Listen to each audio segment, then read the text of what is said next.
പുറപ്പാട് പുസ്തകം അദ്ധ്യായം 3. മോശെ മിദ്യാനിലെ പുരോഹിതനും തന്റെ അമ്മായപ്പനുമായ യിത്രോവിന്റെ ആടുകളെ മേയിച്ചുകൊണ്ടിരുന്നു. അവൻ ആടുകളെ മരുഭൂമിക്ക് അപ്പുറത്ത് കൊണ്ടുചെന്നു. അങ്ങനെ ദൈവത്തിന്റെ പർവ്വതമായ ഹോരേബ് വരെ എത്തി.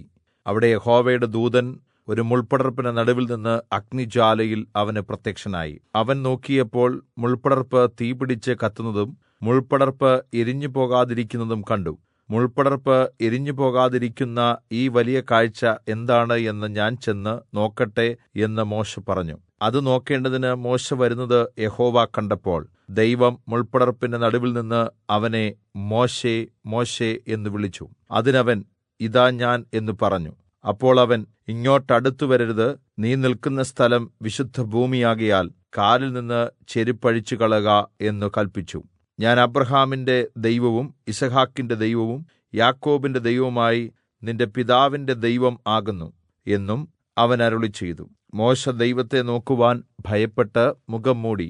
യഹോവ ഇപ്രകാരം അരുളിച്ചെയ്തു: ഈജിപ്റ്റിൽ താമസിക്കുന്ന എന്റെ ജനത്തിന്റെ കഷ്ടത ഞാൻ കണ്ടു. ഊഴിയവിചാരകന്മാർ നിമിത്തമുള്ള അവരുടെ നിലവിളിയും കേട്ടു. ഞാൻ അവരുടെ സങ്കടങ്ങൾ അറിയുന്നു. അവരെ ഈജിപ്റ്റുകാരുടെ കയ്യിൽനിന്ന് വിടുവിക്കുവാനും ആ ദേശത്തുനിന്ന് നല്ലതും വിശാലവുമായ ദേശത്തേക്ക്, പാലും തേനും ഒഴുകുന്ന ദേശത്തേക്ക്, കനാന്യർ, ഹിത്യർ, അമോര്യർ, പെരിസ്യർ, ഹിവ്യർ, യെബൂസ്യർ എന്നിവരുടെ സ്ഥലത്തേക്ക് അവരെ കൊണ്ടുപോകുവാനും ഞാൻ ഇറങ്ങിവന്നിരിക്കുന്നു. യിസ്രായേൽ മക്കളുടെ നിലവിളി എന്റെ അടുക്കൽ എത്തിയിരിക്കുന്നു.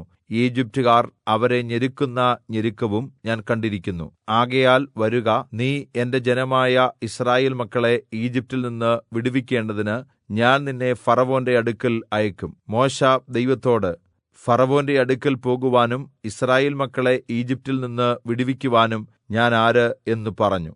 അതിന് അവൻ, ഞാൻ നിന്നോട് കൂടെ ഇരിക്കും. നീ ജനത്തെ ഈജിപ്റ്റിൽ നിന്ന് കൂട്ടിക്കൊണ്ടുവരുമ്പോൾ നിങ്ങൾ ഈ പർവ്വതത്തിൽ ദൈവത്തെ ആരാധിക്കുമെന്നുള്ളത് ഞാൻ നിന്നെ അയച്ചതിന് അടയാളം ആകും എന്ന് അരുളിച്ചെയ്തു. മോശെ ദൈവത്തോട്, ഞാൻ യിസ്രായേൽ മക്കളുടെ അടുക്കൽ ചെന്ന് നിങ്ങളുടെ പിതാക്കന്മാരുടെ ദൈവം എന്നെ നിങ്ങളുടെ അടുക്കൽ അയച്ചിരിക്കുന്നു എന്ന് പറയുമ്പോൾ അവന്റെ നാമം എന്തെന്ന് അവർ എന്നോട് ചോദിച്ചാൽ ഞാൻ അവരോട് എന്തു പറയണം എന്ന് ചോദിച്ചു. അതിന് ദൈവം മോശെയോട്, ഞാനാകുന്നവൻ ഞാനാകുന്നു എന്നുള്ളവൻ എന്നെ നിങ്ങളുടെ അടുക്കൽ അയച്ചിരിക്കുന്നു എന്നിങ്ങനെ നീ യിസ്രായേൽ മക്കളോട് പറയണം എന്ന് കല്പിച്ചു. ദൈവം പിന്നെയും മോശെയോട് അരുളിച്ചെയ്തതെന്തെന്നാൽ, നീ യിസ്രായേൽ മക്കളോട് ഇപ്രകാരം പറയണം: അബ്രാഹാമിന്റെ ദൈവവും യിസ്ഹാക്കിന്റെ ദൈവവും യാക്കോബിന്റെ ദൈവവുമായി നിങ്ങളുടെ പിതാക്കന്മാരുടെ ദൈവമായ യഹോവ എന്നെ നിങ്ങളുടെ അടുക്കൽ അയച്ചിരിക്കുന്നു. ഇത് എന്നേക്കും എന്റെ നാമവും തലമുറ തലമുറയായി ഞാൻ ഈ പേരിൽ ഓർമ്മിക്കപ്പെടുകയും ചെയ്യും. നീ ചെന്ന് യിസ്രായേൽ മൂപ്പന്മാരെ കൂട്ടി അവരോട്, അബ്രാഹാമിന്റെയും യിസ്ഹാക്കിന്റെയും യാക്കോബിന്റെയും ദൈവമായി നിങ്ങളുടെ പിതാക്കന്മാരുടെ ദൈവമായ യഹോവ എനിക്ക് പ്രത്യക്ഷനായി കല്പിച്ചത് ഞാൻ നിങ്ങളെ സന്ദർശിക്കുകയും ഈജിപ്റ്റിൽ അവർ നിങ്ങളോട് ചെയ്യുന്നത് കാണുകയും ചെയ്തിരിക്കുന്നു.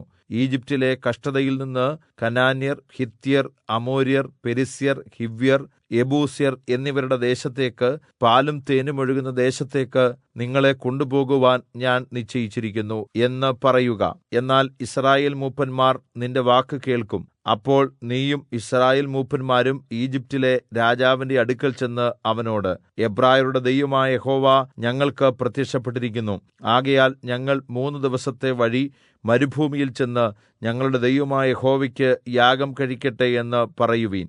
എന്നാൽ ഈജിപ്റ്റിലെ രാജാവ് ഭുജബലം കൊണ്ടല്ലാതെ നിങ്ങളെ പോകുവാൻ സമ്മതിക്കുകയില്ല എന്ന് ഞാൻ അറിയുന്നു.